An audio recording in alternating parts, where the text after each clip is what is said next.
لو انت شاب من 13 لحد 20 سنة فده اهم فيديو هتسمعه في حياتك، لان فيديو النهارده هقول لك على اهم 3 اخطاء شائعة دلوقتي بين الشباب من 13 ل 20 او 18 سنة. فلازم تكمل الفيديو ده للاخر عشان تطور حياتك وتنجز يومك. يلا بينا. السلام عليكم ورحمة الله وبركاته، ازيكم عاملين ايه؟ يا رب تكونوا بالف خير. حبايبي واخواتي كل سنة وانتم طيبين. قبل اي كلام لايك سبسكرايب تعليق حلو زيك، ويلا بينا نخش على فيديو النهارده. اول خطأ انت بتعمله في فترة الشباب ديت وهو التفكير في سبوبة، زي اي حاجة تجيب لي فلوس شهر شهرين وخلاص. ما بتفكرش في عمل دايم، وعمل دايم انا مش قصدي وظيفة ثابتة من 9 ل 5 9000 جنيه ولا 8000 جنيه وامشي حياتي واعيش يوم بيوم. لا، انا برضو بكلمك في انك لا تفكر في سبوبة اللي هي حاجة شهر شهرين، ولا برضو تفكر في حاجة زي الوظيفة الثابتة اللي هي بتبقى من 9 ل 5 ب 9000 جنيه ولا 8000 جنيه ولا 5000 جنيه. لا دي مهمة ولا دي مهمة، ولا دي هتوصلك لحاجة ولا دي هتوصلك لحاجة لو انت شخص عندك طموح وعايز توصل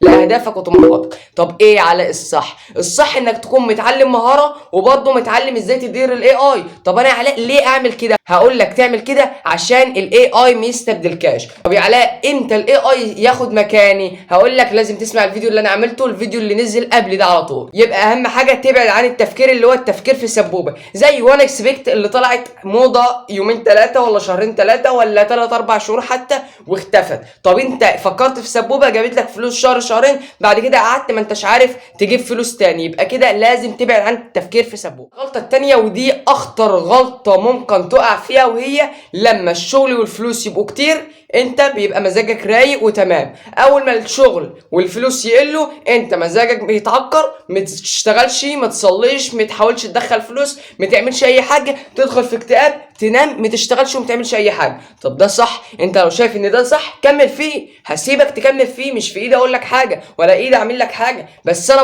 بنصحك نصيحه من اخوك الصغير ولا اخوك الكبير. حاول اوعى الفلوس والشغل ياثروا على مزاجك لو اتدخل في مستقبلك هيبوظه. يبقى لازم تبعد. ايه بقى الغلطه الثالثه؟ وهي بتلوم الناس كلها الا نفسك. السبب ده اما تيجي عندك مش انا السبب، انا ما عملتش حاجه، مش انا السبب. الناس كلها غلطانه انا ما بغلطش، الناس كلها غلط انا ما بغلطش، الناس كلها ما بتفكرش وما بتفهمش وانا العبقري اللي فيك. تعلق اخطائك على شماعة الاخرين. ما نجحتش في الامتحان ابا السير شرح وحش، ما حضرت السكشن في الجامعه تقول ابويا ما صحانيش بدري، الجماعه ما صحونيش في البيت بدري.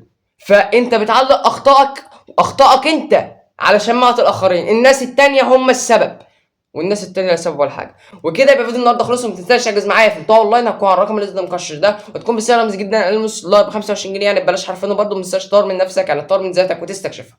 سلام يا بطل.